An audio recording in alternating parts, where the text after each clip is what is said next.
Well, I think we're live. We'll start the music in just 1 second. Welcome to Gavin Games. Slow news day, but who gives a shit? We're still gonna have a lot of fun. We're gonna talk about nonsense. Hang on now, why is my thing not working? We're gonna start, and I actually have to do something very important in just a second. One moment. Going here. There we go. Okay.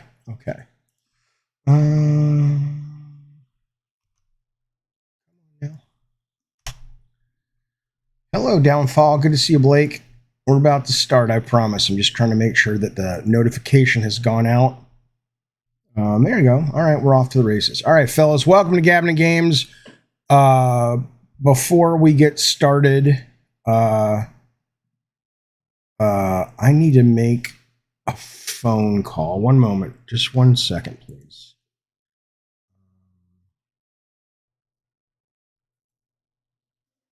Hey, buddy.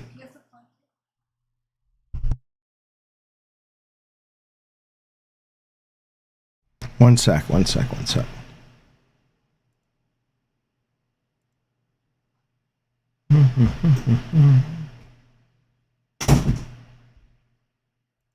I should be able. I'm doing well, Gaming Nating. How are you, buddy? I'm about to start the show. I'm just trying to get this set up and we will get rolling. There we go. That's the one I need right there. I left you with snacks. Not to Papa Jolly Rancher, though. All right, here we go. One moment. This is very important. 650. Okay.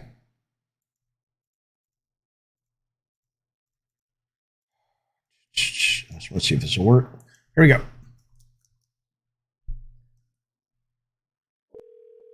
Thank you for calling Sony Interactive Entertainment. Please press 1 for PlayStation technical support. Please state the full name of the person you want to reach. Jim Ryan. I think you said Kim Bryan. Is that correct? Nope. Say yes or no, or nope. Press 1 for yes or... Okay. Did you say Kim Bryan? Nope. Say yes or no. No. Okay. Thank you for calling Sony Interactive Entertainment. Please press 1 for PlayStation technical support. Please state the full name of the person you want to reach. Jim Ryan. I think you said Jim Gwynn. Jesus Is Christ. that correct? No. Okay.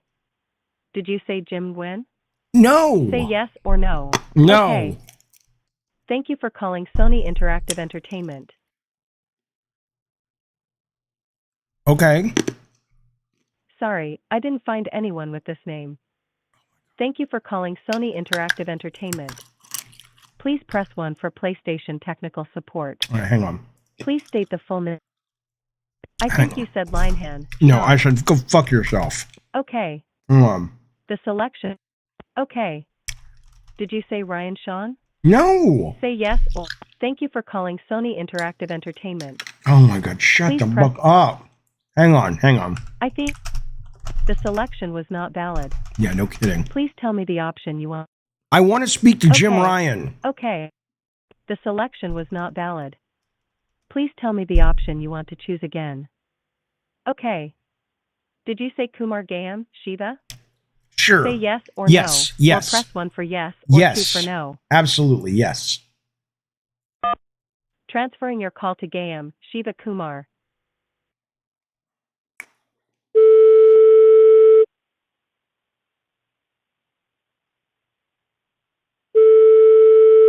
Jesus. Fuck is... Okay, well, okay, we're not talking to them. Let's call Microsoft. Hang on. What do you mean this poor woman's sick? She's a goddamn robot. She's a robot. Xbox. What's the goddamn Xbox number? Hang on. Microsoft Redmond. Phone number. And then we will start the show, I promise. How do I contact Microsoft Campus? I don't want a visitor center. I want to call like the HQ people. All right, we're going to try this. We'll see what happens. All right, 425 1425 882.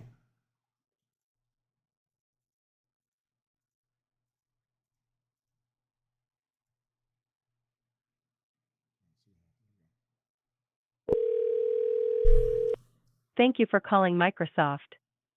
To reach a specific person, just tell me their name at any time. Phil For Spencer. questions on products, I think you said Phil Christensen. Is that correct? Nope. Say yes or no. Okay. Did you say Phil Smith? No. Say yes or no. No. Okay. For questions on products, say technical support or sales or press 1 on the keypad. To be transferred to the operator, please say operator or press 0. Let me transfer you to the operator.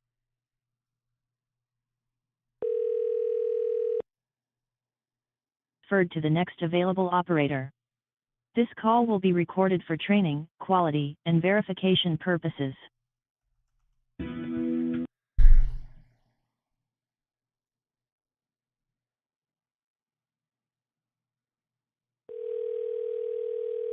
Hi, thanks for calling Microsoft.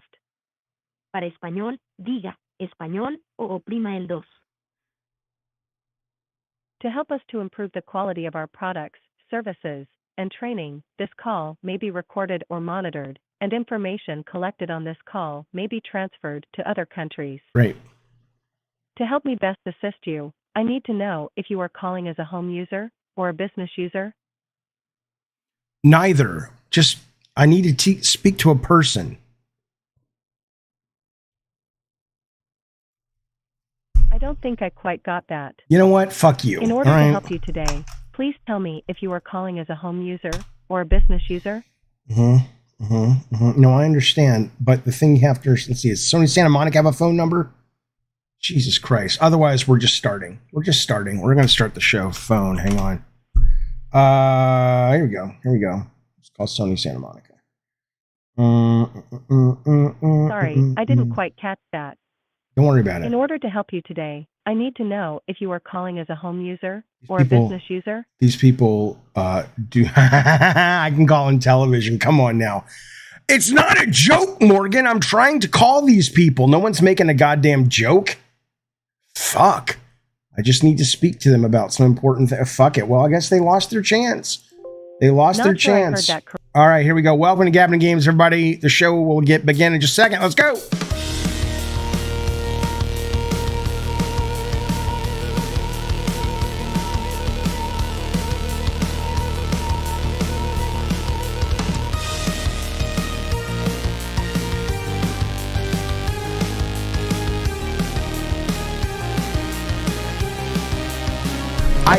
I do need the direct number.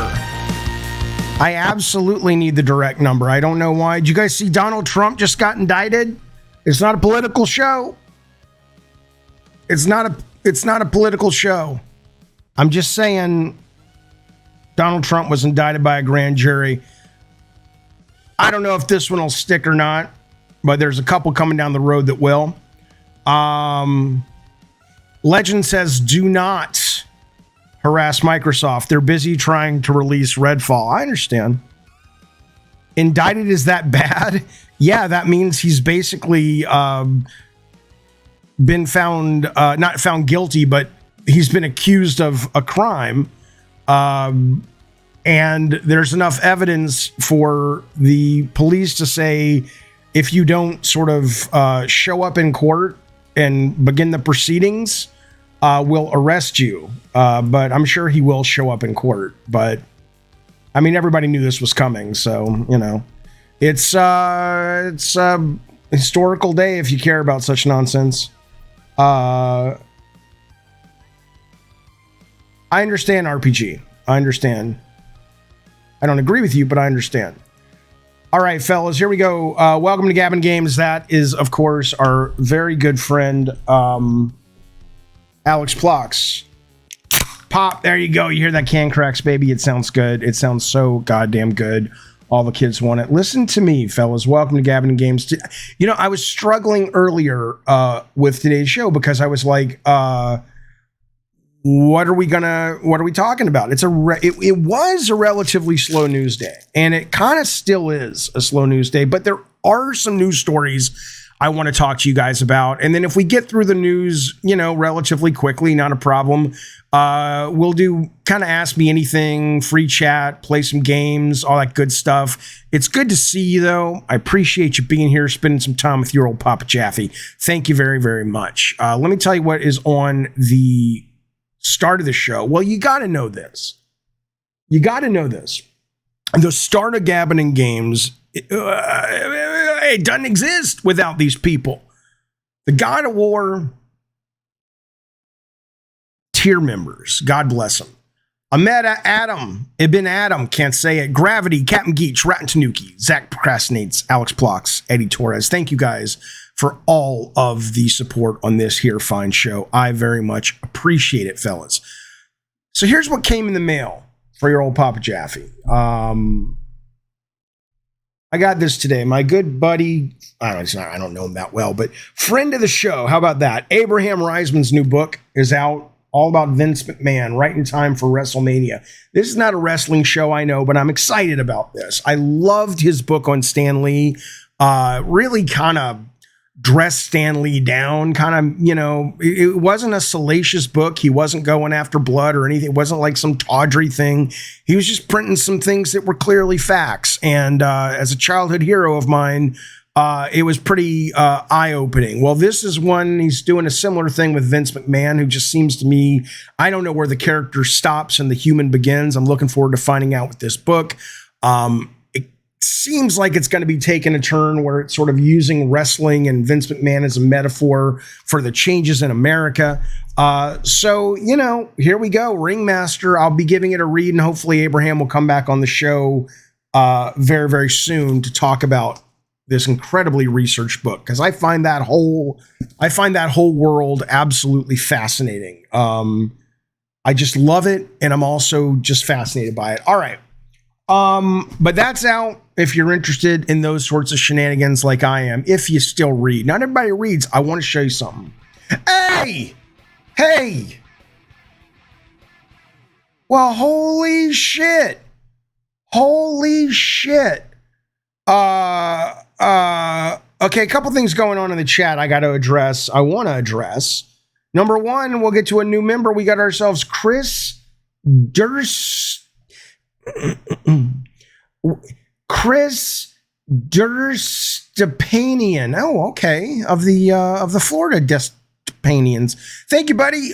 He's been a member for 9 goddamn cockadoodie months. He says, Jaffe, do you think that games are starting to age better? Yes, I actually do. At least 3D games. I think what you saw was as developers got their chops down with the 2D stuff from the arcade days up until like around, you know, still to today, but certainly the heyday in like 95 when they were starting to go out because of 3D.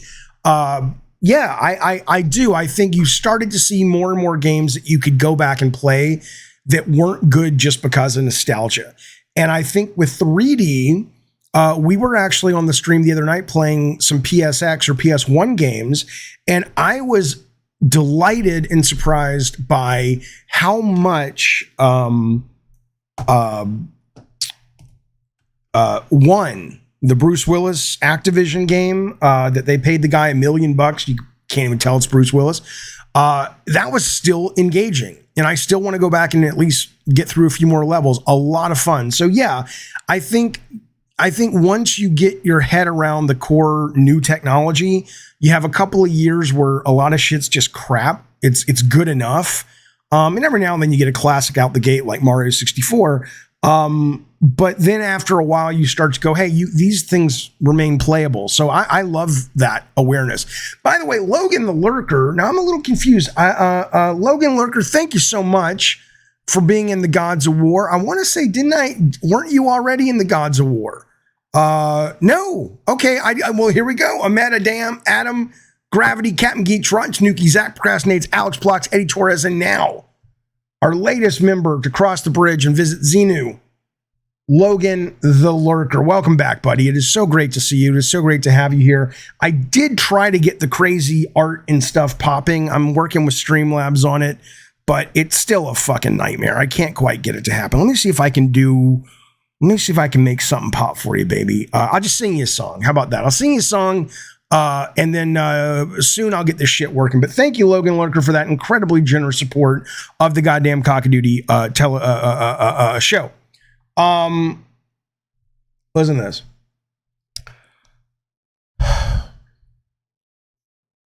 I woke up last night. I was sad, I was broken, because I could no longer smell good Sir Logan. Logan the Looker. Logan the Looker. He is a hooker. He left my room and I forgot to tip him. But that's okay. I'll tip him next time that he is seen. Oh, I'll give him a tip, if you know what I mean. Thank you, Logan Lurker. You're good people, says Downfall Media. You are indeed. It's good to have you here, buddy. That's a good song. That's a good song. Going right to the top. Okay. Thank you, buddy. Seriously. Where'd it go? All right, here we go. Let's start the show. Thank you, fellas. Am I excited for the Gollum game, says Alex S.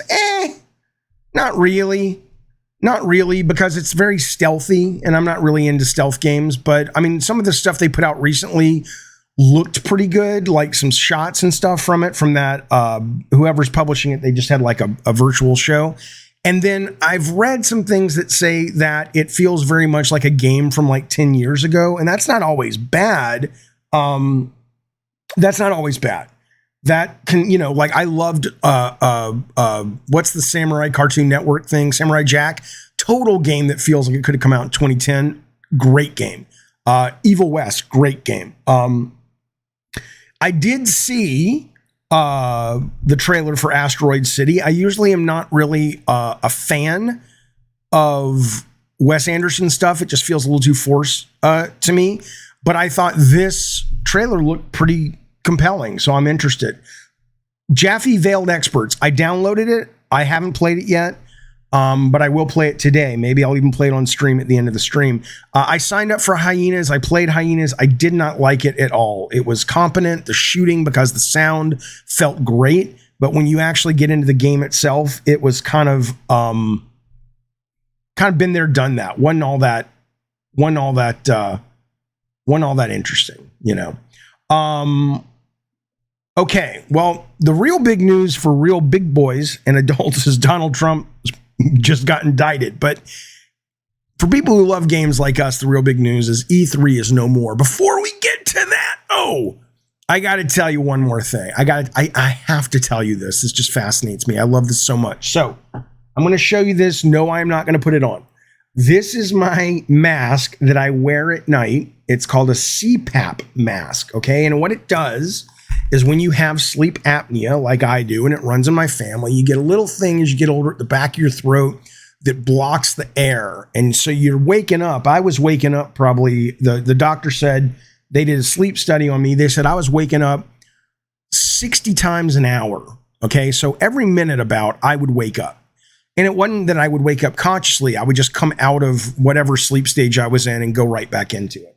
And you wake up, this was happening for years, and it compounded. And after a while, I just started feeling, I just don't have the energy I need. This is ridiculous. And so I finally did the sleep study, and they said, yeah, you have really bad sleep apnea. Take this thing. And I want to tell you something, because I mean, since I have been on this machine, not only have I been getting great sleep, I've been able to do more in the day, like stream every day, blah, blah, blah. But my God, my dreams, man, it is so delightful to be able to dream again and to dream all the time. And last night, there was a study, we talked about this on one of the shows a while ago. MIT is actually working on, or they've made an experimental experimental mechanism that will lightly, gently alert you when you are sleeping in order to kick off lucid dreaming, which, if you don't know, is the dreaming that happens. You can control your dream. You're aware that you're dreaming, all that. It's very hard to do. It's hard to stay in when you're aware you're doing it, but it's a thing. And they made this thing, and they said there's like a 60% success rate. I only bring this up because I have to tell you, last night, I had this dream that was so fucking awesome. It was America was being attacked. I think for some reason it was like by Iran. I don't know why. It's relevant in the story. And I had somehow decided I was going to go into the Air Force and fight them. And so towards the end of the dream, it was like me, and then my dad had a plane, and we were flying into the Iranian Air Force base and just bombing the shit out of all the mechanics and stuff. And then we flew back, and we were flying our jets over Santa Monica. And this was the coolest fucking thing I'd ever seen in my dreams, is we're flying over Santa Monica, low to the ground, low altitude, and all these passenger planes, like 747s and all this shit. You know, there's all the buildings are rubbled and destroyed, and fire and explosions going over because they're attacking us here. And these passenger planes are like, you know, flying, trying to land amid all these explosions and shit. And I'm flying around dodging passenger planes and all this kind of shit. It is awesome. It was awesome. And I was there. And I'll tell you something, if they ever do pull off this lucid dreaming, guarantee that MIT is working on to the point that you can market it and sell it, I'll be there first day. Fuck PlayStation 12. Fuck Xbox. Fuck Game Pass. Come on now. It was awesome. It was awesome. No, Stonerface says, did you watch Top Gun Maverick before you went to sleep? No, I love that movie, but no, I did not. But it was fantastic. Logan the Lurker, thank you, buddy. He says, Jaffe, you were awesome on Constellations. Looking forward to seeing you on there again with Gene Park. Yeah, that's Colin and Last Stand Media's show, where they just bring people on and they bring a subject, right? It was a lot of fun. I brought on like deathbed visitations and all kinds of hallucinations and weird shit. We talked about anxiety, and we talked about bullying and movie theater etiquette. It was great. So thank you for listening to it. It'll be live for people who are not Patreon members, I believe, next week. Yeah, that's right. Six says, in my dream, if Benoist wasn't there, Melissa Benoist, I wasn't really loose. It's probably true. What is the cost of the sleep apnea thing? Well, you know, insurance covers it. I think the machine itself, which is sitting over there, is probably, you know, $1,200 or something. Maybe it's a little less than that. And then the tubing and the mask I show, that's less. It's like, you know, collectively it'll cost you like $200. But my insurance covered all of it because it's a medical condition. If you have sleep apnea, you're setting yourself up. I only learned this for a whole cavalcade of other issues that the insurance company would rather not pay for, which means they'll pay for this. So I would check into it. Ali Rad says, why? We never attacked the USA. I guess, are you from Iran? I have nothing against the Iranian people. I'm just saying that was, I don't know, maybe I read a story on Iran yesterday. I couldn't tell you why. All right, fellas. Before we get to the E3 story, I do want to let you know, Rob the Mod brought this to my attention today. This is a great game. I'm about halfway through. I do want to finish it before the sequel comes out in a couple of weeks or a month or so. Star Wars Jedi Fallen Order. If you've been thinking about pulling the trigger, on Steam and on the EA app, it's 90% off. It's 90% off. That means you, for $3.99, you can acquire the Stig Asmussen video game that he directed after God of War Ascension, which is a great Star Wars game. Sequel's coming out pretty soon for $4 goddamn dollars. It's also on Game Pass, but it's wonderful. So check it out. Yeah, Downfall Media says one of the best Star Wars games ever made. Give Rod the Mod a pickle tickle on the way out because he's the one who brought it to my attention, and I'm bringing it to your attention. It's good stuff, and it was on PS Plus. It's not Earth Razzle. It's not like it's impossible to get, but if you want to own it and buy it, it's $4, right? Come on now. I literally think I spent more on this McDonald's cup of coffee. So, all right, let's talk about E3. The news is breaking. Not Ascension, sorry. God of War 3, Cab. You're right. Right. The news is breaking that E3 is canceled. REDPOP, which is the company that runs PAX. REDPOP is part of a much bigger company called RX, which is, I think, part of a much bigger company. They are massive. I think they're worth like $50 billion, if I read that correctly. But one of their little side hustles is REDPOP, and they do geeky conventions. And actually, they do all kinds of conventions, but REDPOP does the pop culture conventions. And they got the rights to run E3 from the Entertainment Software Association, and they pretty much shat the bed. And I was thinking about this because, yesterday or the day before, there was news that Bandai wasn't going, and then Sega pulled out, and Tencent pulled out. And this was after, of course, Ubisoft pulled out, and the big three publishers aren't going to be there. And at first I was like reading some of the news, and the news was like, well, REDPOP's frustrated because the people, the companies, the publishers, they never would really commit to anything. So if, Ubisoft doesn't commit and sign a letter of intent, they can't show that to Bandai Namco, which will go, well, if Ubisoft's, And at first I was like, okay, I'm sympathetic to that. But you know what? No. The more I think about it, this is all on REDPOP. It's basically, if you have a convention that is compelling enough, people will sign up for it. And I don't think you can blame REDPOP from a standpoint of E3 as it existed is dead. It's one of those things we'll look back fondly on. People will be like, no, I heard about E3, but I never got to go. It'll be something when you're old. You're like, oh, there was this great thing back in the day. It's gone. Because it has no reason to exist anymore, right? Fan conventions are still hanging in. But even those, like Sony hasn't done a PSX in a long time. D23 happens every 2 years, and it's in Anaheim where Disney is. And 90% of the people that come and stuff are there in Anaheim or at least Southern California. So the idea of like, all these publishers going on a road trip, I think those days are pretty much over. It is interesting that Gamescom still seems to be working. I don't know what's different about getting those conventions that are both public days and business days. Maybe it's because in America, a lot of the publishers are like, well, look, we have DICE and we have GDC. And so our reason to go to these things used to be marketing and sales. Well, sales is irrelevant now when it comes to like, Target and Walmart buyers walking the show floor. We can do that any way we want to do it. And marketing, obviously, we control it with the internet now. So at that point, it's just meeting developers and meeting fellow publishers and business and all that. Well, if you really want to do that in person, you can do that at DICE and you can do that at GDC. So this was a convention without any hook, any reason to be there. And I think if there is going to be a video game convention in LA, it's going to have to be a PAX-like convention. And even that, if you look at all the stuff coming from PAX last week, which sounded like it was a good show, you didn't have a lot of big publishers there. It was all indie. So I know it sucks for a lot of people, especially people who never got to go.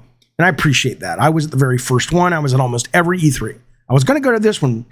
But end of the day, though, we are, and by the way,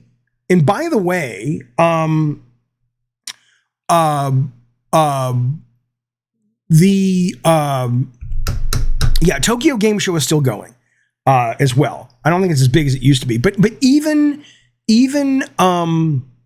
Comic-Con, San Diego Comic-Con, which peaked in like 2010. It was insane. And what ended up happening was, like, if you guys remember, like snakes on a plane, Comic-Con was like, oh my God, this is so great. So all the marketing, put all the marketing behind it, nobody showed. Then it was Scott Pilgrim. Scott Pilgrim got a couple advanced screenings at Comic-Con whenever the year it came out, and everybody was like, oh my fucking God, it's the best movie ever. And then it comes out and it bombs. So eventually Hollywood starts to learn We can do what video games are doing, control our message on the net, and you're seeing less and less companies going to Comic-Con. So it really is going to be absolutely amazing. This is the beginning of the beginning, because we are heading towards virtual, online, networked 3D environment conventions. And there are already some of those, but they're really bad and they don't work that well. And if you want to play a game that's in the convention, you have to click a button. It takes you out to a web browser. It's bullshit. But 5 years from now, probably less, we will be able to have conventions every weekend that will be virtual, and we'll have all kinds of people there because you don't have to worry about travel and putting people up and all that shit. So I am excited, believe it or not, that this is happening, because even though it sucks for people who were excited and it sucks if anybody lost their job, it is sort of like burning away the old forest to make way for the new. Virtual conventions, man. I'll tell you what. People say, Jeff, you're going to go back into video games, this, that, and the other. And, I'm noodling with some stuff. But if somebody came to me and said, Jaffe, we want you to be one of the creatives on our initiative to do online network virtual pop culture conventions, I would jump. I'm so passionate about that. I think it's so exciting. So Dizzy Death says companies doing their own things prevents the games looking bad. Right. Oh, well, that's part of it. That's absolutely part of it. But it's also, you can just control every aspect of the message. You guys were missing PSX. PSX, again, I don't know what the money situation with that was, but I can't imagine they looked at it after doing it twice and said, this offers us any value at all, right? Because it's nice and I loved both of them, but it's a lot of money and you can do all that without having to travel and build booths and all that shit. So I have a feeling if PSX comes back, it'll come back like virtual. Do you think, says Dill's Room, that some of the personality of the games business is gone without E3? Everything is so sterile. No, I don't. I think no, I don't. I'm sorry. I just want to make sure this comment was coming up on screen. Where is it? Why are we not getting? Oh, I know why. I'm sorry. Let me get comments on the screen. I think you lose some of the crazy fun shit, but I don't think it's become sterile. I just think it's like, you lose some of those fun stories and crazy people up on the stage making idiots of themselves. And who was the guy that did the Activision or the Ubisoft thing that Jamie, he's like a comedian, like a D-level comedian. He's got a great podcast now though. Whatever, Jamie, God damn it. He was like an MTV guy, but I mean, you miss all those great memes and shit, but it just doesn't seem to be, Jamie Kennedy, that's right. It doesn't seem to be worth it. Let me get this message up on the screen, then I'll look at the chats. I'm so sorry, fellas. I've switched back to Streamlabs OBS. Nobody cares, Jaffe. I know, but I'm just saying, in case you're curious, that's why some of the setup's not working. Okay, let's see. This should work now. Let's see. There we go. Space, thank you so much for the super chat, buddy. He says, globalization is peaking. Info doesn't need the middleman. Right. They can basically reach the public one-on-one on social media and save the money. Absolutely. And I love that. I don't love like DC Fandom, I thought was dumb. I loved what they wanted to do, but it was incredibly boring and sterile. But I don't think that's a nature of the format. I think that's a nature of them just not being very creative. Blind One says, why not just do this for the fans? Who cares about the profit? It's the fans that buy the games and the merch. Well, that's, again, I appreciate and I'm charmed by your naivete. And I don't mean that disrespectfully. I really don't. But, that's the kind of thinking that exists if somebody actually ever believes what corporations tell them. They don't do anything that's not for the profit. Even when they tell you they are, that's not why they're doing it. Maybe every fucking, blood moon, okay, but 99.9% of the time, everything is for profit. So, yeah, PSX was for the fans, But somewhere along the line, somebody got convinced in finance and marketing and sales, and Sean Layden, who was the CEO at the time, that being in the good graces of fans will translate to ducats down the road. It's a long-term investment, but clearly, I don't really know if that's true. Like, do you think Sony would be selling more PS5s if PSX was still around? I don't think so. But I hear you. I mean, I love stuff like that. I think it's great. The Blind One, thank you, buddy. He's been a member of the Diet Soda Soldiers for 5 fucking months. Thank you, sir. I appreciate that support. He says, I wish PSX would come back. Well, I don't disagree in that it was a lot of fucking fun. I really enjoyed it. I don't think that that's the reason they did it. But yes, Mutant Mo, you're right. Gamescom is still going. And again, I'm not sure why Gamescom is still going. I don't know if that will start to deflate or if there's something, secret in the sauce over there that makes it worth it. Scott Pilgrim Bomb says, Spazbo, I thought it was great. A lot of people love that movie, but it didn't make any money in the box office when it opened. And Anime Expo is as big as Comic-Con, says Carlos. Okay, we're going to move on from conventions, but it's a good point. Yeah, Anime Expo in Los Angeles is massive. And my question is, what is it about a show like that merits the anime companies to support it, right? I mean, it's a lot cheaper to have a booth at Anime Expo, right? I mean, I don't know actually what they charge, but in terms of building out the booths are rarely as elaborate as E3. You don't really have to bring a lot of people. It may just be a cheaper show to attend. And in America, maybe because there's some press, they can promote their new animes in America, which are obviously not as massive as they are, in Japan. I don't know, but you're not wrong.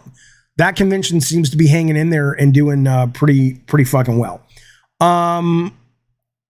Okay. SoCal Retro Gaming Expos in May. I would love to go to a gaming expo, like a retro gaming expo, because that clearly makes sense. That's for the fans and for retailers that are like, hey, I want to sell my shit, but it's not like you're going to get, Sony being there in any meaningful way. Okay. Let me grab this wonderfully generous super chat. Thank you, buddy. This is coming from X-Rated Skater, who likes to skate down the road every night without a stitch clothing on. You know what? My son the other day was saying the word. He said clothes. I need to get some more clothes. And he said it with the TH. And I said, that's the way you say the word? He said, that's how the word is said. I said, I've always said it close, like C-L-O-S-E, even though I know it's not spelt that way. But that's probably because I'm from the South. But anyway, the point is, X-Rated Skater ain't wearing no clothes. He says, people making a Superman game would be too hard because he's OP. Obviously, you have to depower him, so use his powers or some as a skill tree. I have never understood that complaint about Superman. Because people act like, in order for that complaint to be valid as it relates to designing video games, people act like there is literally a real-life Superman with these powers, and anything that goes in a video game is a direct one-to-one relationship to what they are in the real world. Every fucking video game character is adjusted for the Hulk gets adjusted. I mean, I'm playing, not anymore, but when Avengers from Square Enix came out, I was playing the Hulk and having a great time, but I was getting killed by some robots. Some little fucking robots are killing the Incredible Hulk. I don't know why Superman seems to stick in people's mind like, well, that's a bridge too far. It's like, yeah, have enemies that have kryptonite blood. Boom, you're done. There was a game in development where Metropolis had the health bar. So as Metropolis got wounded, obviously that's the best way to kill Superman is to break his heart. And if the bad guys destroy Metropolis, Superman would lose the game. I thought that was clever, but I don't really think you need to be all that clever. But thank you for the super chat. I appreciate it, X-Rated Skater. Put some goddamn clothes on you, old so-and-so. Okay. I'm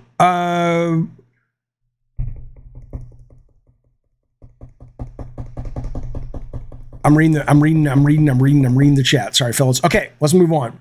You know that Hulk, was it Ultimate Destruction? Inspired all the QuickTime events in God of War. That was how we learned to do QuickTime events, is there was a couple of things the Hulk could do. And me and the lead combat designer at the time were going, I wonder if we could take that to the next level. And his name was Richard Fogey. His name still is Richard Fogey. And he fucked around on Maya for a few days and came back and said, what do you think? And I was like, oh, that's fucking cool. Anyway, little behind the scenes. Little behind the scenes for you. Listen to this. Listen to this. Let me ask you a question first. Has anybody out there watching this show,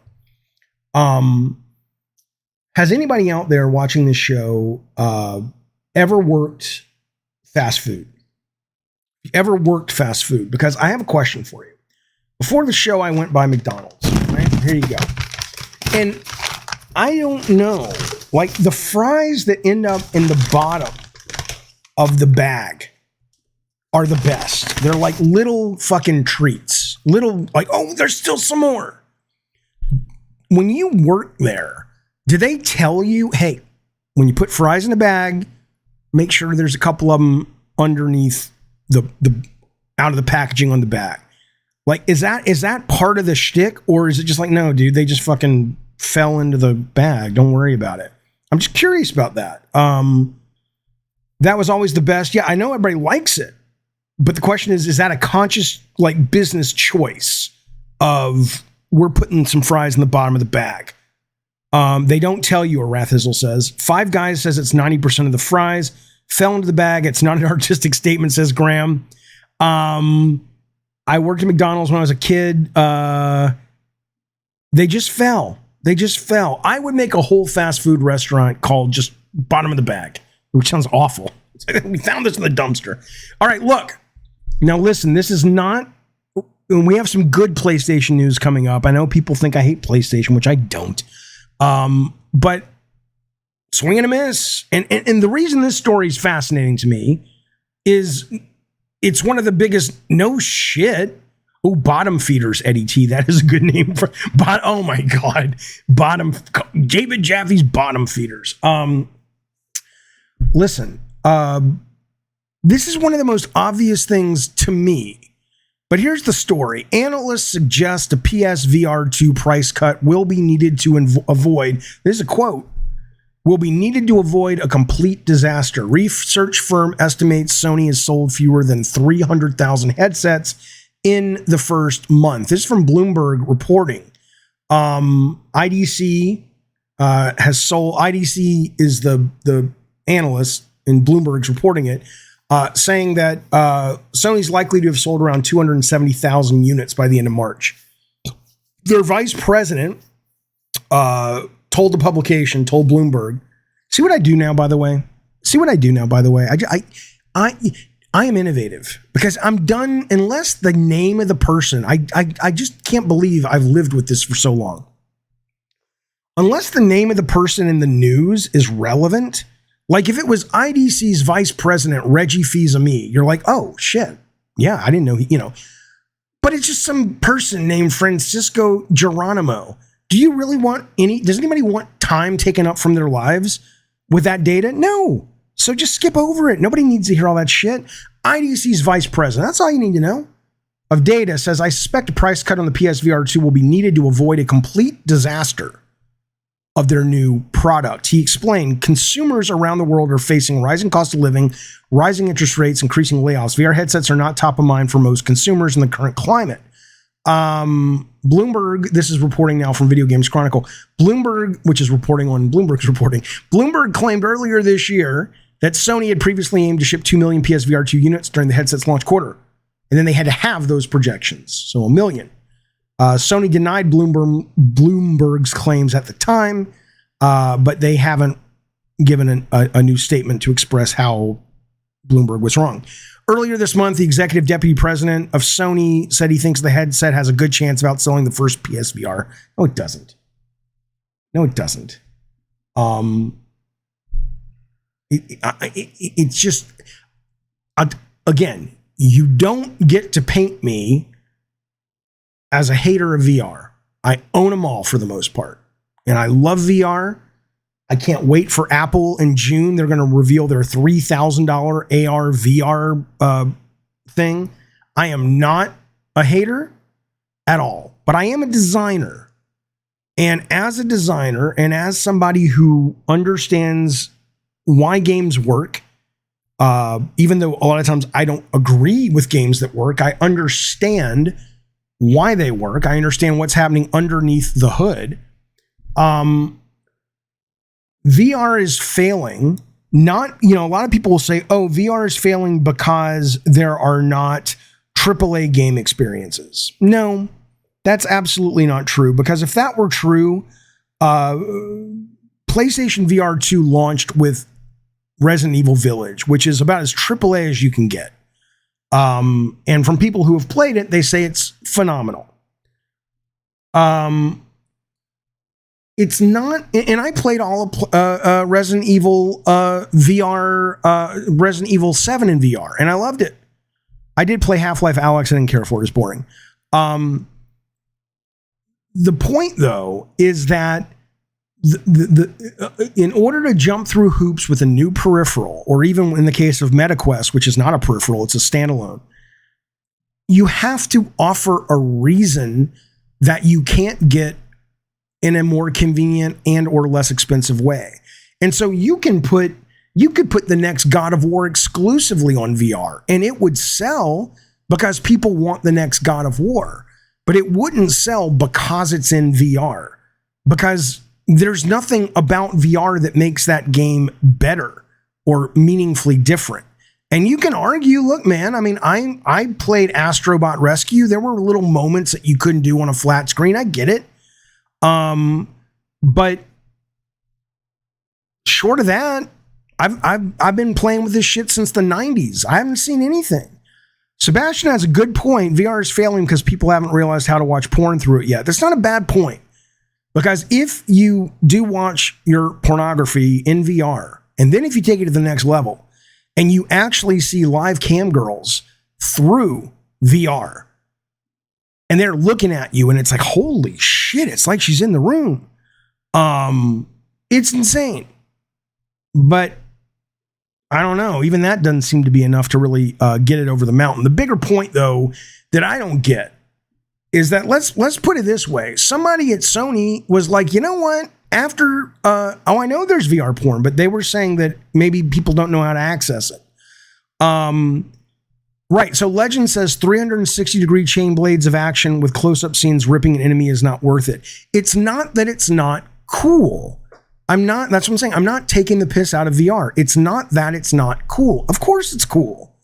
But after the coolness wears off, which it inevitably will, you're left playing a 40-hour game where after 10, 20, 30 minutes, the 3D of it fades away, and you're just playing the game. And it's like, well, it's hot in this, and I got to, you get sweaty in it, and I can't see anybody, and the flat screen looks better because the resolution's higher. So that's what I think. But what I don't understand is how you're Sony and you are like, you know what, fellas, we did PSVR 1. It was really cool. It did okay. We did a lot of great second party support. Supported it for a long time. You know what? Let's double down. Let's make another one. I don't know what they were seeing in the market. Maybe they were just so far into PSVR 2 that it would have cost more money to kill it. I don't know.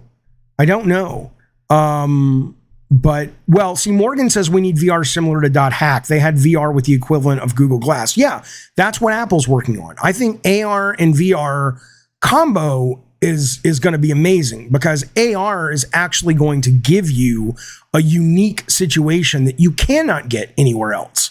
It's not that, though, Legends. It's simply not that. Legends says devs are not willing to spend the money to take advantage of VR because the player base is small. It's not that. That is a side effect of the reason they're not willing to spend the money is that there's no money to be made. It's not that there's no money to be made because people don't want to spend it.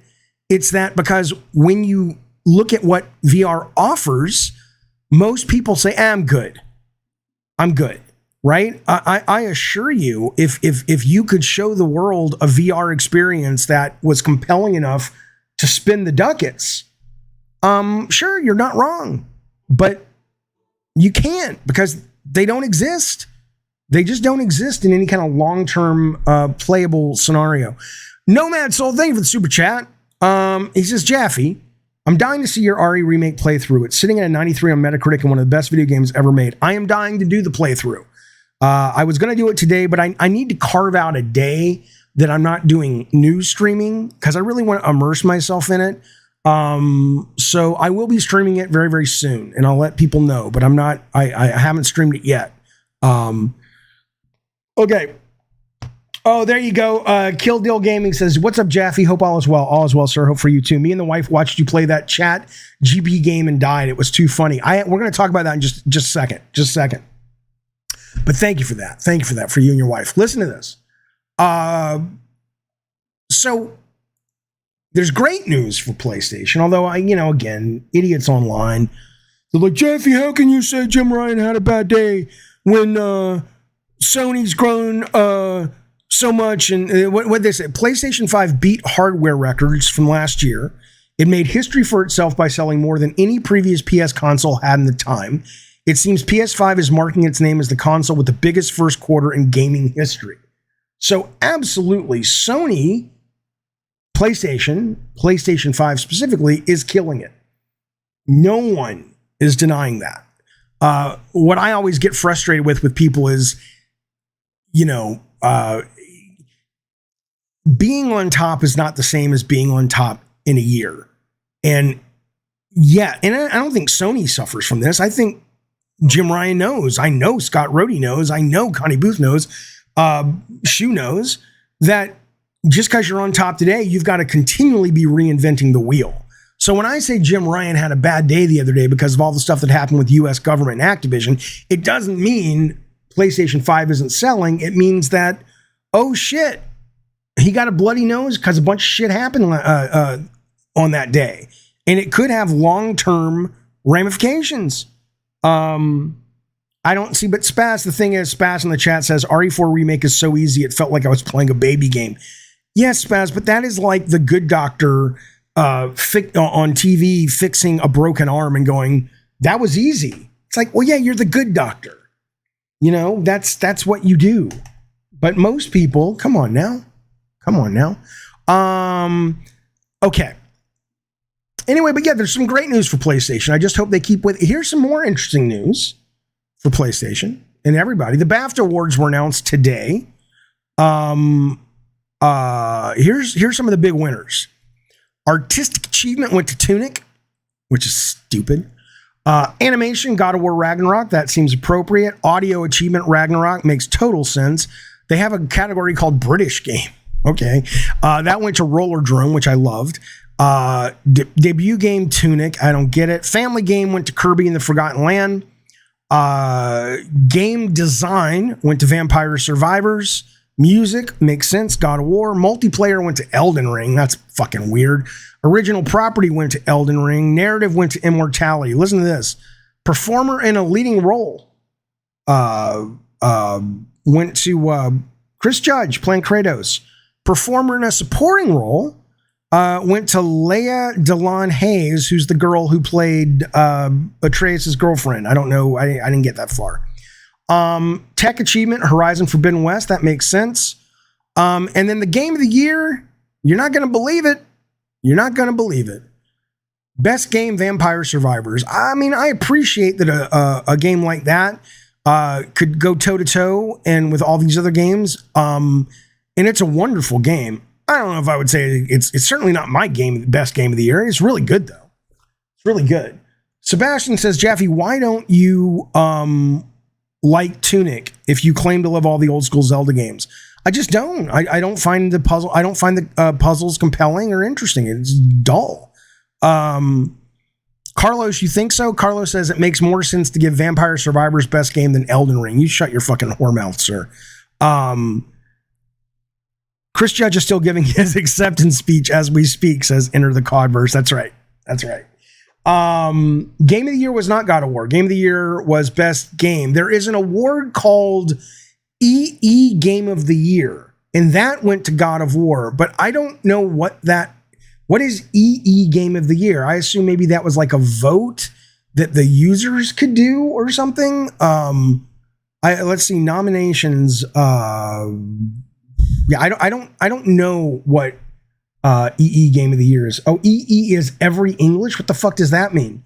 Every game that came out in English, and we give it to God of War. Okay. Well, I mean, it was up for a lot of awards and other. I don't think it's Game of the Year, but I can appreciate a lot of people voting for that. Jaffe, when will you buy your D&D movie ticket? Relax, Alex. I don't know. I'm either going to go tonight or tomorrow, I think. Relax. I'll tell you. I didn't push enough on Tunic, says Dark. It's not my job to push enough. It's not my job to stick with it. It's a fucking video game. It should entertain me. I thought it was. I had the same problem with Tunic that I had with that Death's Door game. Which again, I'm not saying Tunic's bad, and I'm not saying that Death's Door is bad. The one with the crow. They both were similar enough though that they just felt. I don't know. They didn't feel right to me. They didn't feel good to me. Hi-Fi Rush was this year though. That wasn't last year. Okay, let's move on. Listen to this. Chris Judge, the God of War himself. That's bizarre. He's given his speech. Speaking of his speech, he says, thank you to the fans. This is the BAFTA award that he just got. I think a lot of people like Tunic. Nawdog says it was way too cryptic. I think a lot of people like Tunic because of the manual thing. And the manual thing was very cool, where you could unlock pages of an old school NES, Super NES style manual, and it kind of affected the gameplay and how you learn to do things and stuff. But if you took that away, probably most people wouldn't even be talking about it. Listen to this. Chris Judge goes up on stage. He's like, I'm going to take this BAFTA. Before I go, I want to say something. Thank you to the fans. Be easier on each other, he says. You all have more in common than what separates you. No matter what platform you love, no matter what game you love, you're still part of the gaming community, and give each other a break. I mean, look, so what? So what? So stupid. Because it's just, I mean, I understand what he's saying, but it's like, dude, you're taking the bait. The people out there that are doing console warring, 80% of them are trolls. The other 20% are so fucked up and delusional that they're not going to listen to you. Just don't touch it because it's gross, man. I mean, I appreciate that his heart's in the right place, but it's like, come on, come the fuck on. Don't give these people any oxygen at all. They're awful. They're just the 20%. And even the 20%, I would say that 20% are not so much awful as they are in need of, a hug or someone to pull them aside and say, look, you're letting your own personal identity kind of get a little too marbled into the success of a fucking video game. Okay. Diablo 4, which I loved the beta. Bukaki says Chris Judge confirmed to be a giant pussy. And then Graham Waldrop, somewhere in LA, Al Pacino was just kind of like, his ears were burning. It's like, is that guy still going? Okay. Diablo 4 beta, which was excellent, sets franchise record 62 million hours played. That's equivalent to over 7,000 years of playtime for the preview of the upcoming action RPG. 2.6 million players reached level 20, which takes about 2 to 4 hours. The open beta allowed players to hit 25, which I finally did before they shut it down. Of Diablo's 5, Sorceress was the most played. Oh, here we go. They got a little infographic. What do you mean it's a fake stat? It's right here. You hate these kind of statistics? Why? I love them. My ADD brain loves this shit. Look at this. So 2.6 million people earned the little baby wolf pack, which I got. I'm excited. 29 billion monsters killed. The Butcher from Diablo 2 appears from time to time in Diablo 4. He got killed 500,000. Most played classes, Sorcerer and Necromancer. I went right for the Barbarian. Because I just like melee combat. But everybody says he was the worst tuned in the sense that, he was pretty underpowered. But I enjoyed playing him. By the end of when I had him up to about 2021, I thought he was great. The Necro, I think, was locked in the first beta from 2 weeks ago. Necro and another character class was unlocked along with the original 3 for last weekend's beta. The Butcher was in Diablo 1. I thought he was in Diablo 2. Alex S. says, Jaffe, do you feel like Diablo 4 had too much satanic art to recommend to a religious person?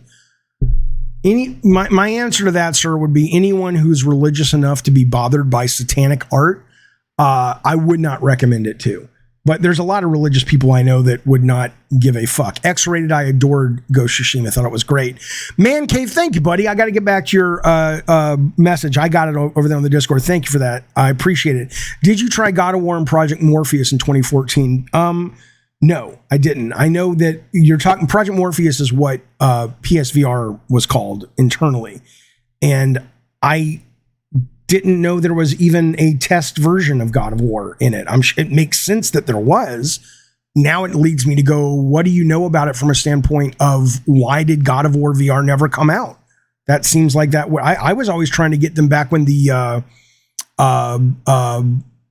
move was a thing, to do a God of War move. You're not wrong. Dizzy Death to the religious person says that they would help. A religious person would like it because they're killing demons, right? I worship Satan. I played it and loved it, says Jim Ryan. Listen, I'm a Satanist. I mean, if I had to choose a religion, and I'm not, because I'm an atheist, agnostic, but you know, modern day Satanism, which is not really Satanism, but you know, it's a button pushing philosophy that, you know, the Satanists like to, you know, it's basically a very progressive, free speech, free thinking platform. There's a great documentary called All Hail Satan. And you know, it's clearly meant to take the piss and troll, but it's an entire religion built around trolling. It's great. It's great. Okay, so there was just like a demo that Thomas Miller, who's one of the programmers on the very first God of War, worked on. Okay, cool. Oh, yeah, there's Max. Max says there's a video of God of War VR online. Is there? And Thomas Miller. Okay, now I know. Okay. I didn't recognize you, Max. I never recognized that name. Let's look that up real quick. YouTube God of War VR. I've not seen it. Where? I mean, I've seen people take God of War on PC and VR it.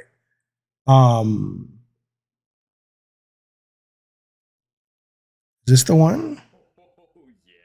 Oh, I guess this is the one. Cool. All right.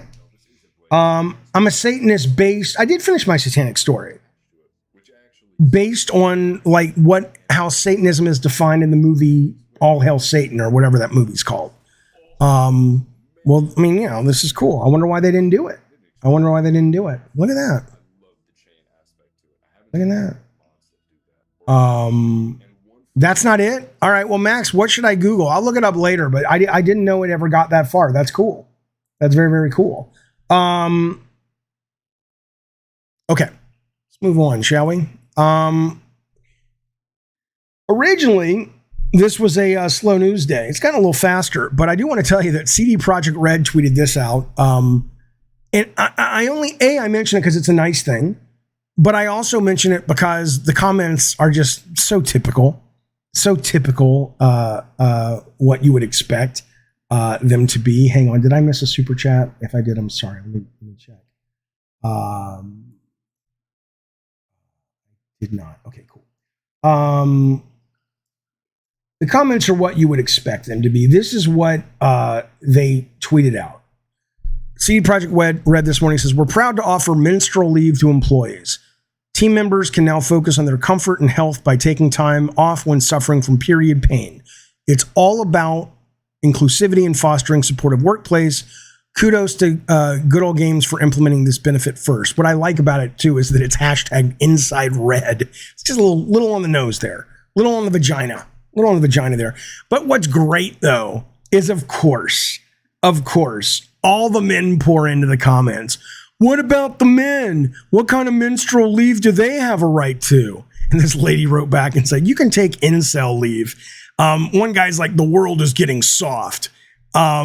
Somebody says, do you have to tweet this and tell us? It sounds like an internal thing with no relevance to us. It's amazing. It's absolutely amazing just how delicate men in general are, but certainly male gamers. They're so sensitive. It's like, let the women have the goddamn, they're going to birth your goddamn babies. They're going to fucking put up with your telling them to smile and threatening them if you don't.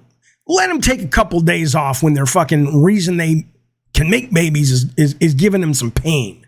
You fucking misogynist pricks. This guy says, I love it when sexist and misogynists out themselves publicly. It makes mocking and shunning them so much easier. Yeah, it's a great policy. It's a great policy. I don't know what the problem is. Hey, check it out. Graham Waldrop has come up and said, I'm taking my clothes off, Jaffe. I want to be like X-rated skater and be a member of your little fucking stupid club. And I appreciate it, buddy.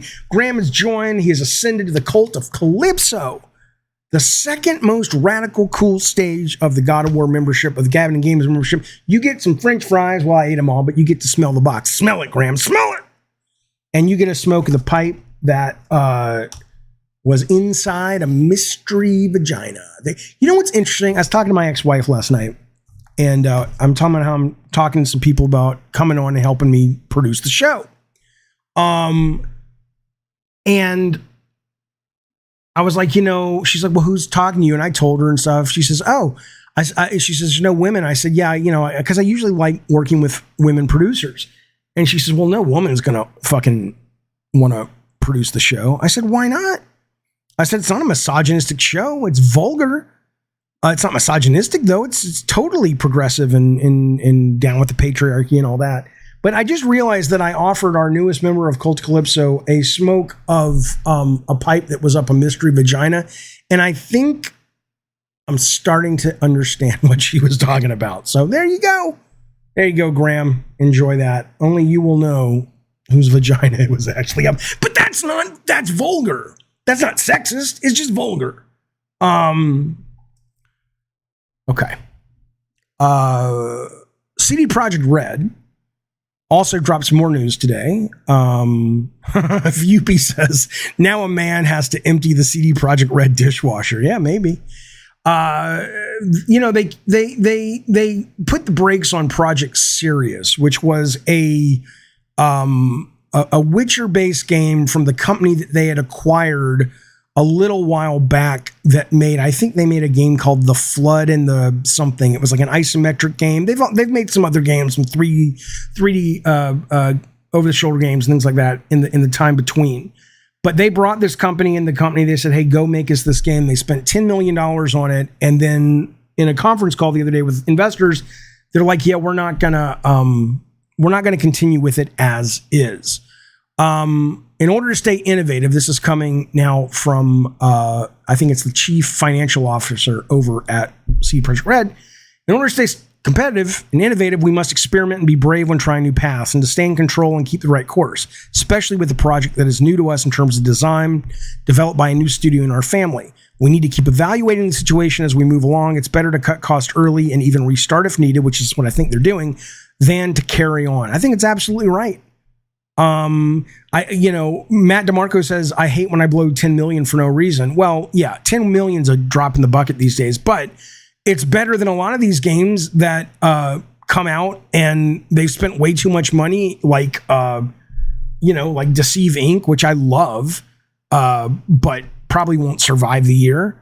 It's nice to see a company going, I mean, Sony kills a lot of games too, but still, it's nice to see a little bit of responsibility and going, all right, that's not working. Let's try again. Failure and iteration is everything in success, certainly in video games. Today, a game I'm very excited about. One of the reasons I might not play Resident Evil tomorrow either, because I want to play this. Dredge is out, which is the Lovecraftian horror-based game, fishing game. I played the demo. I loved it. It's sitting at 81 on Metacritic. There's also a game that came out today, which I don't really understand. No, that's a different thing I want to talk about. Hang on. I don't understand this game. Is this the sequel to Salt and Sanctuary. What is this game? It's called Saga of Sins. It came out on PS4, PS5. I couldn't really find much about it. But does anyone know what the fuck this is?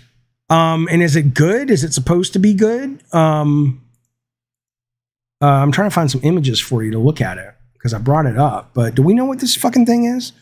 Man Cave, thank you, buddy. He says, search YouTube Project Morpheus. Okay, I'll look it up in just a second.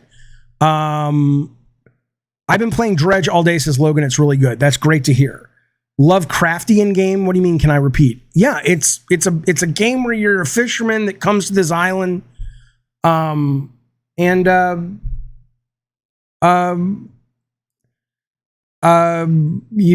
become the town fisherman, and there's all this shit happening and mysterious shit, and it starts getting into the old gods, Cthulhian nonsense. So that's kind of what it is. Look at Lunark. I played Lunark. I played the demo, and I think I may have mentioned it on the stream. And I don't want to be mean about it, but I'll tell you what I said about it on the stream when I said about it last time. Lunark is has a beautiful look. It is a and it's way forward too. It is a beautiful looking game. It obviously reminds me of Flashback. I'm a fan.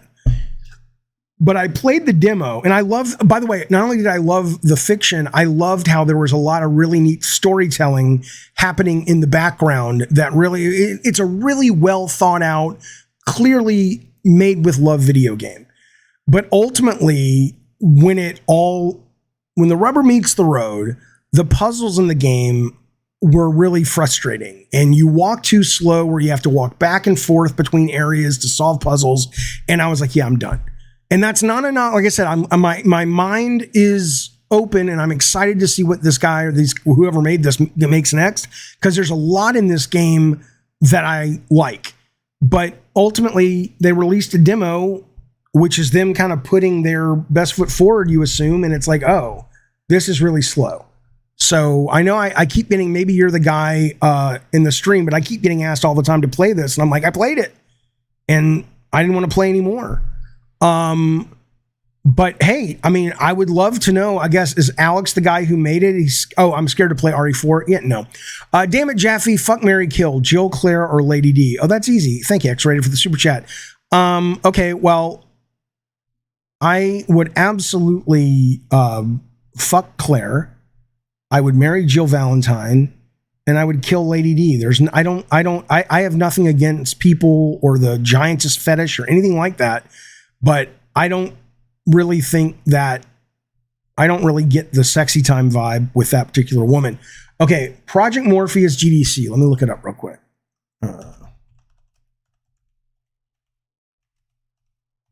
GDC 14 YouTube. This apparently is the God of War, right? I mean, why do I want to look at this? Is it in that on YouTube? I'll tell you what, I have it up. I'm not going to show the audience yet. Give me a time code and I'll bring it up. But I'm not going to. It's an hour long, so no. But I will. Listen, I want to tell you guys something, real quick. Hang on.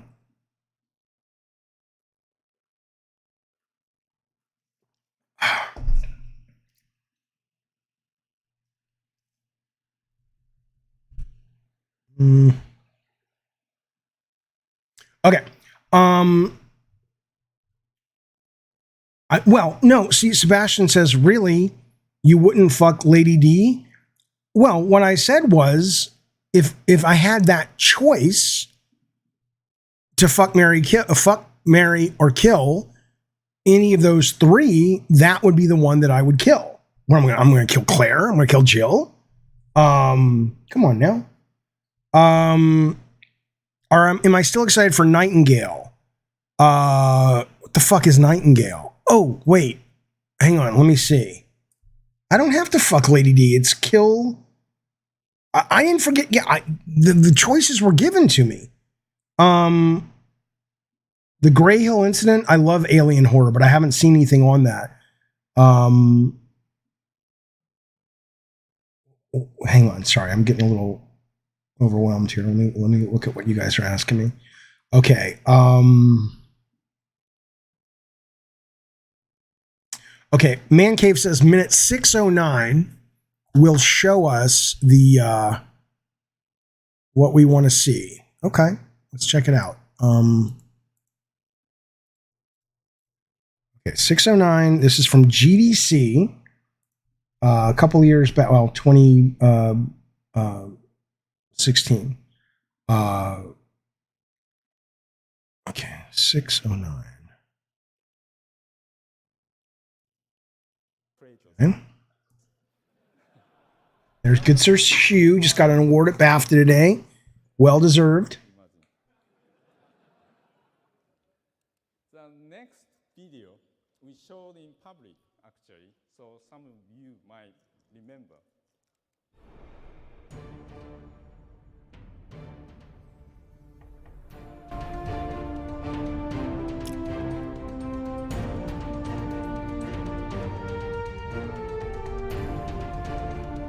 I mean, this is 609. Hello, Jason.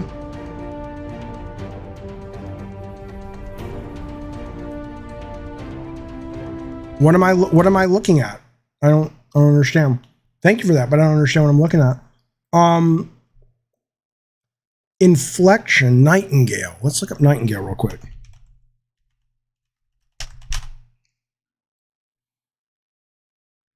Oh, that is looking cool. What is this? Oh, I haven't heard anything about it since. I thought there's a game called like there's a game about fire and shadows that I played at the Steam Next Fest, which was wonderful. I thought that's what you meant. I remember seeing this at the Game Awards. I haven't seen anything since though. I know I'm at 732, fellas, but there's nothing there. Look. Here is look, I'll do the soft thing. Okay, here is 554. Okay, so I'll play it. 556. Became Kratos. Okay. And here's a short video. Oh, cool. Okay. Cool.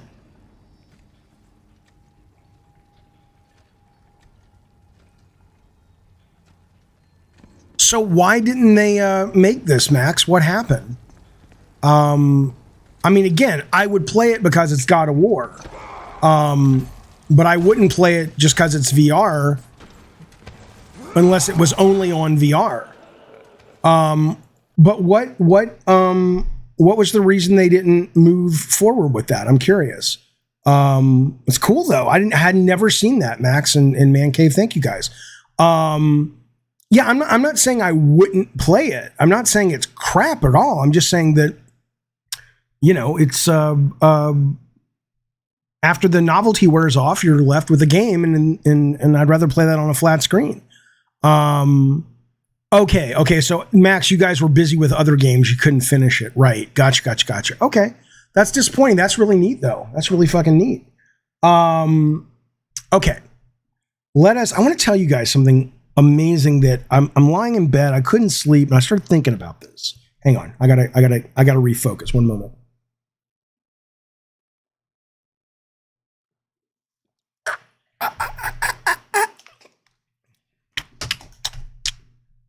All right, hang on. Focus. ADD is a real thing. Look. Do I eat meat? I do not. I think meat's gross. I do not get royalties from God of War, no. Okay, listen. So I can't sleep last night, and I started thinking about some things that were happening in the last couple of days. Hello, Brett. In terms of games and where games are going. I talk a lot about AI, game creation, whatever. I believe that's going to happen. That's already starting to happen. But I've played 3 games over the last couple of months that really opened my eyes. And when my brain was able to put them all together, I would like to show you what came up. So let me show you the 3 games that I'm kind of thinking of. Okay. The first one, this is the future, I think, of a lot of video games. So we played this yesterday on the stream. If you don't know what it is, I think it's called like Yandere Girlfriend Simulator. The video's up if you want to watch it from yesterday. But basically, you're trapped in a apartment with this girl who is obsessed with you, and she won't let you leave. And if you say the wrong thing, she kills you. She is totally created and communicates via chat GPT. So anything you ask will be as smart or dumb or as referencing as chat GPT. And so it's like talking to it's the first NPC I've ever talked to that basically is AI based, in terms of like what it says. Okay. So I'm going to play you like 20 seconds of one exchange briefly, just to show you like the level of how off the rails this could go. Okay, so here I am talking to her. You speak into the microphone to speak with her. She usually has a voice, but I don't have the API turned on for that. Here we go.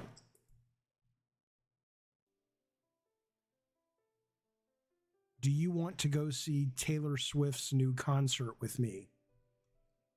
Okay, so I had asked her if she liked Taylor Swift. She did. She told me she liked some of the songs. So I'm like, maybe the way we can get out of this apartment and escape is I'm going to ask her to go see Taylor Swift. Okay, so here's what happened. It takes a second. She got to think through it. That'll change and get faster every day.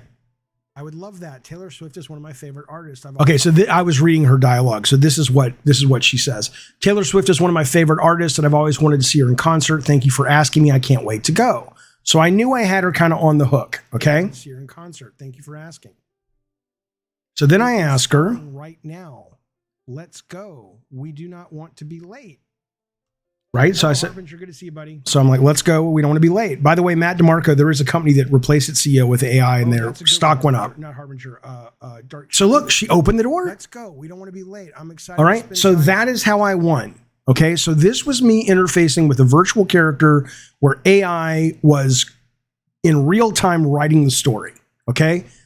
This was me last weekend playing a game called Alien Escape, where all the NPCs were played by actors in New York who were in these characters in VR. And so they were adjusting the story and improving on the fly as people like me who had paid to sort of be in the show, to be the star of the show, were just doing whatever we thought would help the story move along. It will totally work for single player games. Hang on, Jason. That's what I want to show you. Okay, watch this. So the guy and the rabbit and this girl, that's an actress and this is an actor. Okay, so I'm just going to play like 20 seconds of this too. Examining the botanical samples. I have no idea. What samples are these? What is this? That's why we're gathering them. We'll find out. It's for back science. on the Blackhawk. Z, What? Are you It's all sure for this science. is? can I shoot him in the fucking head right now? I'm trying to save everybody's life. I want to get out of here and actually succeed. Can I kill him? No. Baxter. We'll Oh, cut- really? Baxter, cut don't you do guys this, in. all right? We'll cut you No, guys in. no, we're not. Well, what cutting is your anyone problem? in. My problem is you got to listen to the fucking leader and she's telling you to not fucking do drugs on the table. Let's go after this thing we're here to get. Yeah, look, man, I'm just. Right. So this goes on and on. Right. So it is, that was also incredibly immersive. So once you kind of get over it feels goofy. And it's, I don't know, Jake Z, if you're talking to me where you're saying once the novelty wears off, it's just a game. No, that's absolutely not correct, because it's not a novelty. And maybe you're talking about VR, but unlike VR, this is a game that is adjusting in real time. So in this case, I killed this guy. And he, but you could play it again and I could team up with him and we could be selling the drugs and we could have killed the woman. Right. It was very immersive because things that you do, it's not like you're playing like Uncharted and it's like, well, this is always going to happen. Right.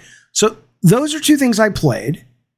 Okay. But then I was thinking about this last night. This is a footage of me and I think it was Spaz and Rob and someone else. And we were playing Call of Duty DMZ, which is the extraction mode. It's great. And here's us just talking for a second. You guys up the hill. Yeah. I'd probably want to make I hear shooting. I hear shooting. So most of what we're talking about, No, I hear it. It's in the distance. other than the specific, Can you tell what direction it's coming from? Yeah. right? So we're doing, you know, real-time tactics and watch out for your left and look at this guy and that and the other. And then the other 80% is we're just shooting the shit and, you know, saying things that have nothing to do with the game. But I started thinking, if you could take kind of, not the real actors, but if you could take this kind of character in terms of ChatGPT, and you can give it parameters like they've given her, like they've said, you're ChatGPT, but here are the limits that you work in because we want you to still be this crazy girl who's obsessed. And you can apply that same storytelling to your AI companions in a game like this or GTA or whatever. It would be amazing. Because, I mean, you could have a character who's just like, you know, who's suicidal. He's got a death wish and you're trying to extract him. And that's the sort of character that you are dealing with. And you need his help to extract from the DMZ. But you also have to figure out how to sort of motivate him to keep going, because he's like, fuck it, I just want to die on this fucking hill. There's so many things that when you look at AI-based NPC narrative that you can put into more commercial games that I think would just be incredible. Because like when I'm playing this with Spaz and Rob and whatever, we're taking the piss and shooting the shit and all that stuff. And it's fun, but it doesn't really feel immersive. This would feel like you're fucking there, even to the point of saying to someone, hey, I don't trust the guy that we're on this team with. I think we should fucking kill him and take his shit, you know? I mean, this exists, right? Because we see this is real. I'm not suggesting they do it with actors, although they could. I'm just saying that this with a real person was very similar to this experience. And then you see this and you go, what if you replace the real people who are not role-playing with role-playing AI? Come on, man. How fucking cool would that be? How fucking cool? It would be, how cool? Very fucking cool. Very fucking cool. Alex S., fuck you. I don't give a fuck. I'm a visionary. You're not. Alex S. says, Jaffe, when you talked about the cam girl in VR, that was more interesting than this. That's because you can't see the future like I can, right? You understand what that means.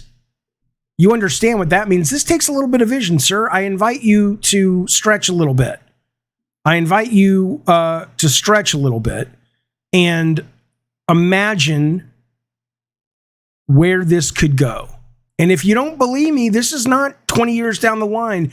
Go download this if you have a PC right now, and don't stream it. Don't worry about being shy online, and just fucking, it works now. It works today. Come on now. I agree, Jason Pocketman. I see now, Jaffe, meeting random characters in Starfield with this tech would be cool. You goddamn right. I always hear AI being monotone. I'm sure eventually. Oh yeah, no, that's solvable now. The AI not having good voice. Okay, you'd rather have it as your protagonist. You could do that too. I mean, where this doesn't work is if you're making a game like God of War or Uncharted. You know, if suddenly you are Kratos and you're like, Atreus, I think you're a piece of shit. I mean, that's not the vision. You know, for God of War, just like, you know, The Last of Us, that's not really the vision for that game. So you wouldn't want, you really wouldn't want that level in that kind of game, but you know. Okay, let's move on though. You're either a believer in my cult, and you're one of the chosen ones like I, or you're not. And you know, listen, I want to tell you a couple things real quick before I tell you a story that really fucking blew my mind. Blew my fucking mind. Yeah, Rob, I did too. I had lots of fun on the metagame. It was great. Yeah, Chat GPT for The Sims or for that new one that's coming out, Live a Life or whatever it's called. Okay.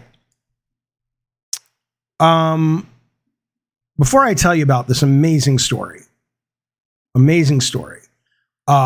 do want to say many, many thanks to the sponsors of this show. You know them, you love them, and if you don't, you need to go on over there and check them out through the link tree down below. Day One Patch Kids. I just got a brand new hoodie from these guys. I love it. Sweet Tooth is on it. Garbage Pail Kids meets crazy video game characters. You can put them on anything. Cups, stickers, shower curtains, towels, your butthole, wherever you want to put it. Wherever you want to put it. It's really fun, really good stuff. I'll wash the hoodie tonight and wear it again tomorrow. I love it. It's comfortable. It looks good. It's nice and blue, and it's got the goddamn cockadoo Sweet Tooth on it. Come on now. Latest Podcast. Going over to the Latest Podcast. It is a video game podcast about video games where they ask you trivia, and you get to prove if you're smarter than them when it comes to your knowledge of video games. They go all the way back to the Atari days and all the way up to news as of this week. Can you beat the Latest crew? I doubt it, because they're pretty fucking smart. Latest Podcast. Get it. Listen to it. Let me know what you think. I've been on it twice. I'm looking forward to being on it again if they'll have me. Alex Plox, of course, the great Alex Plox, who opened the show with Quake Zone Rumble from Twisted Metal 2. Great albums, great singles. He's got a YouTube channel. It's linked down below. 80s synth music, creepy, evocative, emotional. Really kind of covers the gambit of emotional. There's a lot of poppy fun stuff, but there's also very depressing, sad shit. But it's all good. And it's all Alex Plox, and I highly recommend it. Check him out over on his YouTube channel. Now, I really wish that I could have called Sony Computer Entertainment, but they did not pick up their phone. They did not pick. I don't like all these automated calls they do now. But here's the story I want to tell you. This is crazy. And this is not a news story. Okay, what would you, okay, you've been asking for this for a few days. Kevin Sal says, Jaffe, talk about REDFALL. I mean, here's what I'll tell you. I went there, I played it, I didn't play it. I've been reading the previews, and what I can tell you about the previews are, I'm interested. People say who have played it that it is like a mix between Far Cry, which I think is fine. I'm not a huge fan or a huge hater of that genre of open world game. Depends on the game. So I'm not like, ugh. I'm just like, all right. But they say it plays a lot like Far Cry, but they say it absolutely very clearly has the DNA of Arcane, the developer. One of the quotes, which I love, said it was like the world was built around Stephen King short stories. Like the world apparently is so well defined in its visual design, in its events that happen throughout the world, in the narrative, that yes, it's not going to feel like a great single player only Arcane game that you're used to like Prey, but you've never had the chocolate peanut butter combination of a Far Cry style heavy systems based game, open world, with that kind of Arcane attention to detail when it comes to storytelling and world building. So I'm as excited for it now as I've ever been. I think it looks really cool. I'm totally down. I'm totally down for it. And is it worth $70, Ron? I can't tell you. I haven't played it yet, but it's worth me having Game Pass for it. That's for goddamn sure. I'm glad I have Game Pass. Okay, listen to this. Now, this story is not new, but I'm only coming to it, and I can't believe I have not heard this story. Okay? And you might be, dude, this is so old. I don't mean to bore you, but I am fascinated that this was a fucking thing. A fucking thing. So, Spider-Man's one of my favorite characters of all time. Between him and Indiana Jones, I don't know which one's my favorite, but I and President Bartlett, I love them all. And I've loved Spidey since I was a little kid. I have always assumed that Spider-Man was created by Stan Lee and Steve Ditko. And I'm sure that's still true to some extent. I did not know this. You know what you're looking at on your screen right here? By the way, you're saying there's no vampire FPSs. There are some. I almost pitched a vampire secret agent game. I thought that would have been cool. But anyway, here's what's on your screen. That is a Spider-Man costume from Ben Cooper, which is a company that was the monopoly for the most part on kids' Halloween costumes up until the 80s. They made this costume in 1956. Ben Cooper's headquarters were 10 miles away from Marvel. They had a monopoly on the costume market for kids in New York. And Steve Ditko, who designed Spider-Man's costume, used to walk back and forth to Marvel to drop off his submissions. So the assumption is that he must have seen this, because this was 1956. Spider-Man was created, this was on sale from 54 to 57. Spider-Man, I believe, was 1963 was when Spider-Man came out. So what's being alleged is that this is where they got the Spider-Man design from. And I don't not believe it. I mean, Stan Lee's like, I don't know anything about that. And Steve Ditko, somebody wrote Steve Ditko. Steve Ditko wrote back, very, infamous or famous recluse, but he would write you back. He said, the burden of proof is on the person who makes the assertion. Claim charge. Some clipping that are not rational proof of anything but some clippings. Regards, Steve Ditko. I'm just saying that, come on. You don't tell me that's too coincidental. And then some people said, maybe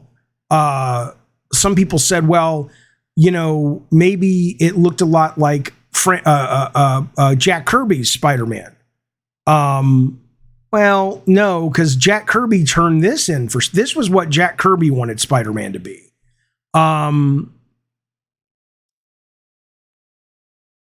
You're saying it's a spider, says Brad. There are only so many designs you're going to get doing a spider. I don't know, though. Come on, man. The spider with all the webs and the webs that are kind of curved like this and the dark eyes in the center. It's literally called Spider-Man. I don't know. No. Jason Pockman says, God forbid Stan Lee used something as an inspiration. Well, this wouldn't have been Stan Lee. This would have been Jack Kirby and or Steve Ditko. And this is not inspiration. If you think this is inspiration, stay away from medical school, from law school. Because there's a difference between inspiration and theft. Bill Maher disrespected Stan Lee after he died.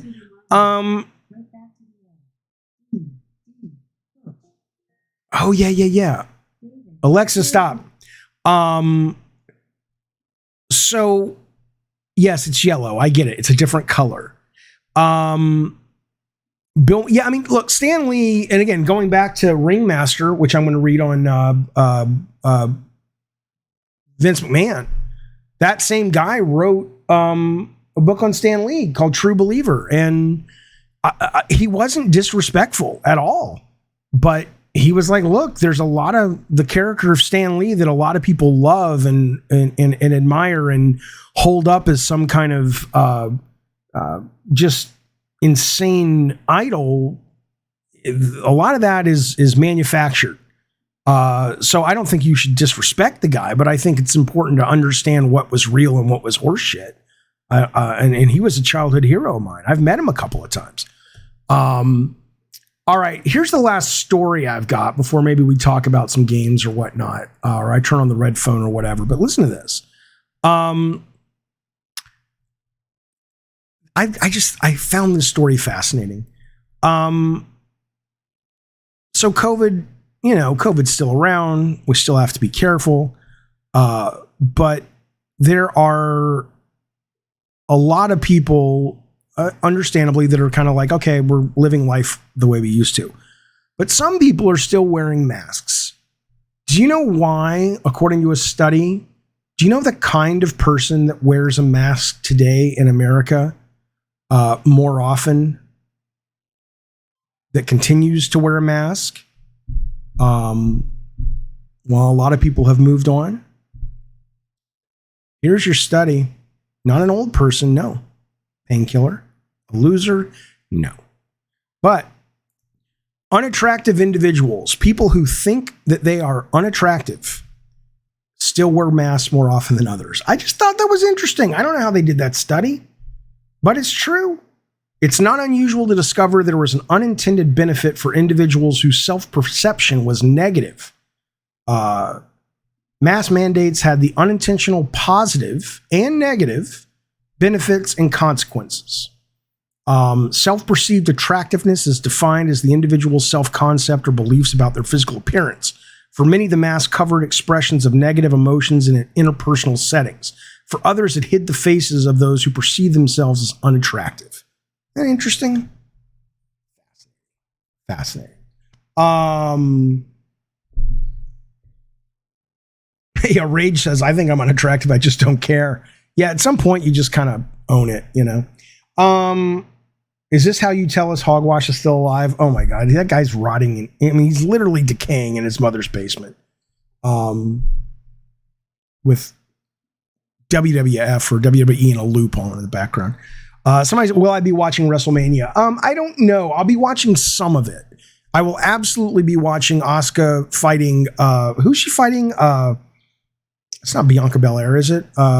And then I might watch. I don't really care about Charlotte Flair fighting whoever she's fighting, but I'll watch it on and off over on the Discord. Yeah, but I don't plan on watching the whole thing. It's 2 fucking days, and you know, I might. It depends on how the weekend goes. There's other shit I want to do this weekend. So, all right, fellas. Well, that is who knew. Who knew that we would have enough news to talk about? I thought today was going to be a slow as fuck day. I got to change that thumbnail. But anyway, there you go, man. That's been Gabbing and Games for, what is I'm looking at the date? The 30th of March. Good God. Is there a 31st of March? No, there's not. Tomorrow's April. Holy shit.